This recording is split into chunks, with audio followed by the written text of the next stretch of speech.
Poor sleep by itself won't kill you, but what you do in the first 30 seconds after waking up very well might. There is one specific morning habit that most Americans over 60 perform every single day without even thinking about it. And new research shows that this habit increases the risk of a fatal cardiac event by as much as 40%. It's not smoking, and it's not eating bacon. It's something you do before your feet even touch the floor. And the scariest part? Your doctor has probably never even mentioned it. Stay with me until the end, because the number one protective habit I'm going to reveal today is so simple and completely free that a major study published in the Journal of the American Medical Association found it reduces early morning cardiac events by up to 62% in adults over 60. Yet almost no one does it correctly, or does it at all. I'm Dr. Judy Hartwell, a specialist in natural therapies with more than 15 years of clinical experience. I've worked with thousands of men and women over 60 who were doing everything right, eating well, taking their medications, exercising, and still ended up in my office after a cardiac scare. When I dug deeper, the pattern was unmistakable. The problem was the morning. The first 30 seconds of the day were quietly and systematically destroying their hearts. What I'm about to share goes against what most people believe about heart health.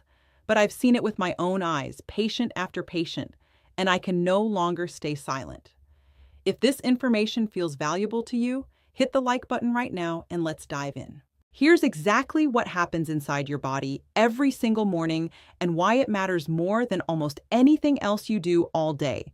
Roughly between 4 a.m. and noon, your body goes through a sharp and dangerous biological shift.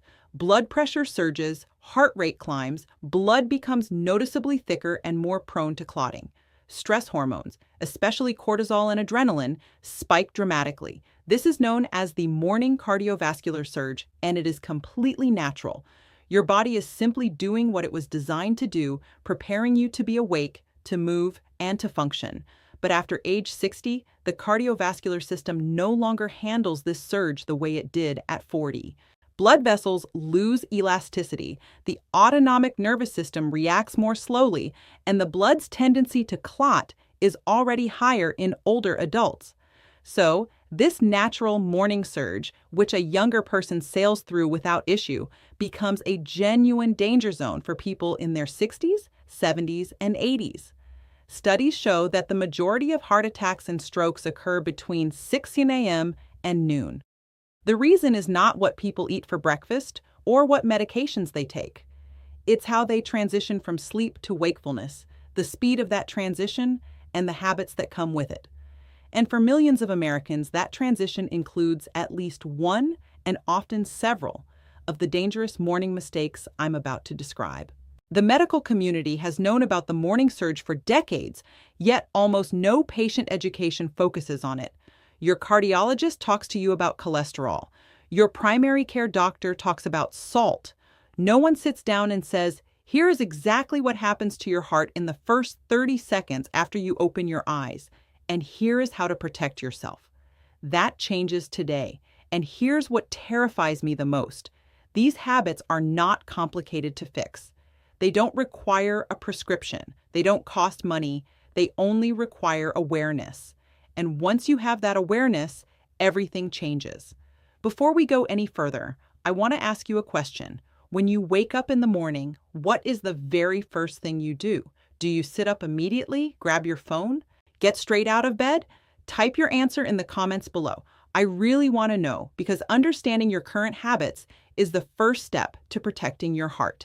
Let's go through the 7 most dangerous morning mistakes that quietly raise cardiac risk in adults over 60, ranked from concerning to critical.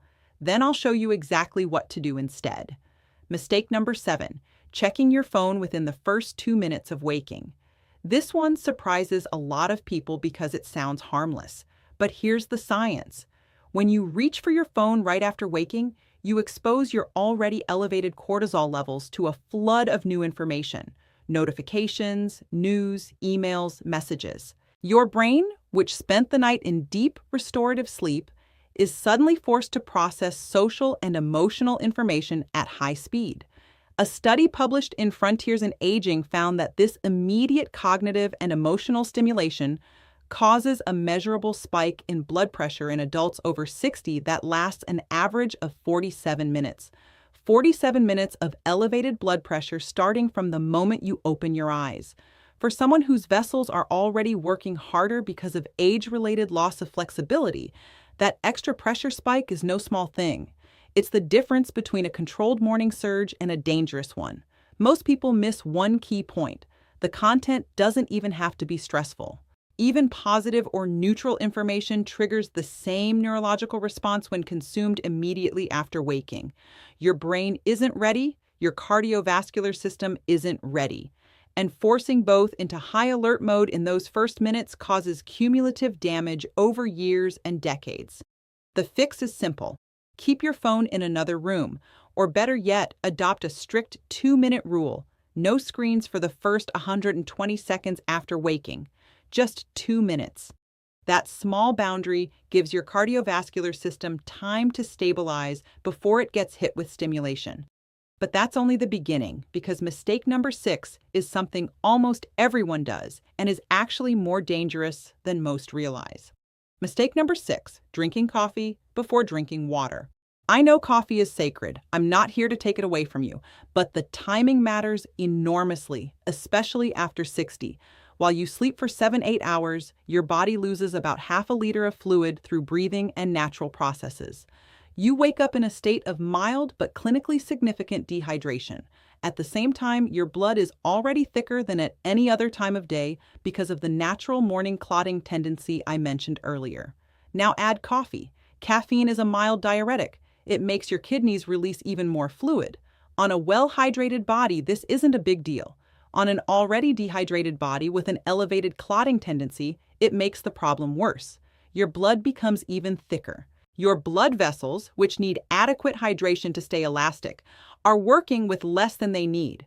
A study in the Journal of Clinical Nutrition found that adults over 60 who drank coffee as their first beverage, before any water, had significantly higher blood viscosity. Their blood stayed thicker and stickier for up to 90 minutes after waking compared to those who drank water first. Thicker blood is harder to pump. Thicker blood clots more easily. Thicker blood is exactly what leads to the cardiovascular events that destroy lives. The fix takes literally 30 seconds. Before your coffee, drink 1 full glass of room temperature water, about 350 to 470 millimeters closer.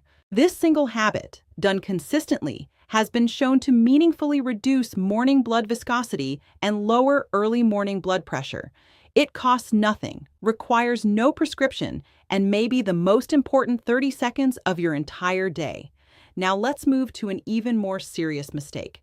Mistake number 5, standing up too quickly from bed. This is the one that sends people to the emergency room, and it happens lightning fast. So fast that most people don't even realize what just occurred. When you go from lying down to standing in one rapid motion, your cardiovascular system has to instantly redistribute several liters of blood from your core and lower body up to your brain and vital organs. In a young, healthy system, this happens smoothly.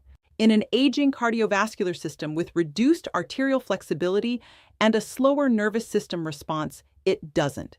The result is orthostatic hypotension, a sudden sharp drop in blood pressure upon standing. You may recognize it as that dizzy, momentarily disoriented feeling. In mild cases, it's just uncomfortable. In severe cases, it causes fainting. And in people with underlying cardiac vulnerability, it triggers dangerous compensatory responses, the heart suddenly pounding to correct the pressure drop. According to research published in the Journal of Applied Physiology, adults over 60 who frequently experienced morning orthostatic hypotension had a 38% higher rate of major cardiac events over a 5-year period compared to those who did not. 38% higher, just from standing up too fast. I remember Patricia, a 71-year-old retired school teacher from Boston. She came to my office after what she described as a near-fainting episode in her bedroom. She had woken up, sat up instantly, swung her legs over the side of the bed, and stood up all in one motion. She barely caught the nightstand in time. She wasn't dehydrated and wasn't medically fragile. She was simply doing something she had done 10,000 times before. But at 71, her cardiovascular system could no longer compensate as quickly as it once could. I taught her the 3-step morning transition. First, when you wake, just lie still for 30 seconds. Let your body register that it's awake and begin its natural pressure adjustment. Second, slowly sit up and pause for another 30 seconds with your legs dangling over the side of the bed. Third, before you stand, plant your feet flat on the floor, lean slightly forward, and rise slowly and intentionally. 3 months later, she called my office. "Doctor, I haven't had a single dizzy spell since.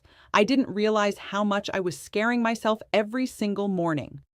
This wasn't some complicated medical intervention. It was an extra 30 seconds of intentional movement, and those 30 seconds may have saved her life. Your body wants to protect you. It just needs you to slow down long enough to let it. Before we continue, I'd like to ask you for 2 simple things. First, subscribe to this channel. My mission is to deliver clear, straight-talking health information so you can make the best decisions for your body. Second, share this video with someone you care about. Your parents, your spouse, your neighbor who's up at 5 every morning, making every one of these mistakes. One click can start a conversation that genuinely saves a life. Let's keep going. Mistake number 4, skipping breakfast or eating the wrong thing first. After 60, the body's ability to regulate blood sugar during the overnight fast changes significantly. Insulin sensitivity shifts. The liver keeps releasing glucose throughout the night, and by morning, blood sugar levels in older adults are often either too high or too low. If you skip breakfast entirely, you force your cardiovascular system to do the energy-demanding work of getting you up and moving without any fuel. The body responds by releasing even more stress hormones, adrenaline and cortisol, to mobilize stored energy, and those hormones, already elevated by the morning surge, add extra load to the heart. But eating the wrong thing is equally dangerous. A breakfast high in refined sugar or refined carbohydrates, a white bagel, pastry, sweetened cereal, causes a rapid blood sugar spike followed by an equally rapid crash. That roller coaster directly affects cardiovascular function. Research published in the New England Journal of Medicine found that adults over 60 who experienced high glycemic variability in the morning had a 42% higher rate of cardiovascular events compared to those with stable morning blood sugar. The fix is straightforward. Eat within the first hour of waking. Choose a breakfast that combines protein, healthy fat, and fiber. Eggs with vegetables, a handful of nuts with plain yogurt, oatmeal with flaxseed and berries. These combinations stabilize blood sugar, lower morning cortisol, and give your cardiovascular system clean, steady fuel instead of a volatile spike and crash cycle. Most people miss an important point about morning nutrition. It's not only what you eat, it's when you eat. A study in the journal Nutrients found that adults who ate breakfast within 60 minutes of waking had significantly lower morning cortisol levels and measurably less blood pressure variability compared to those who delayed their first meal by 2 hours or more. Your heart has been working all night. Feed it. Feed it correctly and feed it on time. Mistake number 3, exercising too intensely in the early morning. Before you close this video in protest, I'm not telling you to stop exercising. Physical activity is one of the most powerful, heart-protective things you can do. But there is a right way and a very wrong way to do it in the morning, and the wrong way is killing people. Here's the problem. You wake up, your blood pressure is already elevated from the morning surge, your blood is already thicker from overnight dehydration and the natural clotting tendency, your heart rate is climbing, and then you immediately throw yourself into vigorous cardio, running, high-intensity intervals, heavy lifting. You are essentially pouring gasoline on a fire that is already burning at a dangerous temperature. Research published in the Journal of the American Medical Association found that vigorous exercise during the morning cardiovascular surge window, specifically 6 pm to 9 a.m., was associated with a significantly higher rate of cardiac events in adults over 60 compared to the same exercise performed later in the day. In fact, the risk of a major cardiac event during early morning vigorous exercise was nearly twice as high as during afternoon or evening exercise of the same intensity. This does not mean morning exercise is bad. It means that after 60, it needs to be handled differently: gentle, gradual, and warming. A 10 to 15-minute slow walk, light stretching, gentle yoga, movements that help the cardiovascular system shift gears smoothly rather than forcing it from 0 to 60 in 30 seconds. Save intense workouts for later morning, afternoon, or early evening. Your heart will not only be safer, it will actually perform better, and your results will improve. I remember James, a 68-year-old retired firefighter from Chicago. He was proud of his morning discipline, up at 5:30 and running 2 miles by 6 a.m. He had done it for years. He came to my office after experiencing chest tightness during one of his runs. His heart was structurally sound, his arteries in reasonable shape. The problem was timing. I asked him to shift his run to 4:30 in the afternoon just once and replace his morning run with a 15-minute walk and stretching routine. At first, he resisted, and a firefighter doesn't change his routine easily. 6 weeks later, he came back. The chest tightness had disappeared completely. His resting heart rate had dropped by 4 beats per minute. "Doctor," he told me, "I feel stronger now than I did in my 50s." That wasn't a miracle. That was his body finally being allowed to warm up before being asked to perform. If you believe morning habits can affect heart health, type yes in the comments below. If you're skeptical, type 0. Either way, your response helps other viewers see they're not alone in questioning what they've always been told. Mistake number 2, ignoring emotional stress in the first waking minutes. This is the mistake most doctors completely overlook, and in my 15 years of clinical experience, I believe it is one of the most underestimated contributors to morning cardiac events. Here's what happens. You open your eyes, and before your body has finished its transition from sleep to wakefulness, your mind kicks in. It starts reviewing what happened yesterday, what's happening today, the appointment you're nervous about, the family conflict, the financial worry, the health fear. This cognitive and emotional activation, happening before the cardiovascular system has stabilized, creates an extra cortisol surge on top of an already elevated level. Double cortisol. And chronically elevated cortisol does measurable damage to the inner lining of blood vessels, promotes inflammation, increases arterial stiffness, and directly disrupts the heart's electrical conduction system. A landmark study published in the New England Journal of Medicine that followed more than 9,000 adults over 60 for 8 years found that those who reported high levels of emotional stress upon waking had a 56% higher risk of major cardiac events compared to those who reported calm or neutral waking states. 56% higher, not from diet, not from exercise, but from what they were thinking and feeling the moment they opened their eyes. The fix is not about eliminating life's problems. The fix is creating a short morning buffer, a protected window of 2 to 3 minutes between waking and engaging with the demands of the day. Simply lie still. Breathe slowly and intentionally. Inhale for 4 counts, hold for 2, exhale for 6, 4, 2, 6. Repeat 4 or 5 times. This specific breathing pattern activates the parasympathetic nervous system, the body's rest and repair mode, and measurably counteracts the cortisol surge. Research shows it reduces morning blood pressure by an average of 8 systolic points in adults who practice it consistently. 8 points of blood pressure reduction from nothing more than breathing, and 2 minutes of intentional stillness before your feet touch the floor. I remember Linda, a 74-year-old retired nurse from Atlanta. She came to me after 2 consecutive mornings of strong heart palpitations before 8 a.m. Her cardiac workup was unremarkable, her medications appropriate. But when I asked her to walk me through her morning routine, the picture became clear. She woke at 6:00 and within 30 seconds was already mentally running through her to-do list, worrying about her daughter's health and dreading the doctor's appointment. She was flooding her system with emotional cortisol before her cardiovascular system had even stabilized. I gave her one simple instruction. After waking, lie still for 2 minutes, breathe slowly, and name 3 things you are grateful for. Nothing complicated, just 2 minutes of conscious stillness. 3 weeks later, she called. Doctor, I haven't had a single palpitation since. I finally understand my own body. Why didn't anyone tell me this before? Because no one was asking the right questions until now. That wasn't luck. That was science. And Linda finally gave her heart the 30-second gift it had been asking for all along. Now we've reached the most important mistake on this list, the one that, when corrected, delivers the single greatest measurable impact on morning cardiac risk in adults over 60. Once you hear it, you'll understand why I started this video the way I did. Mistake number 1, moving from lying down to full activity without a transition protocol.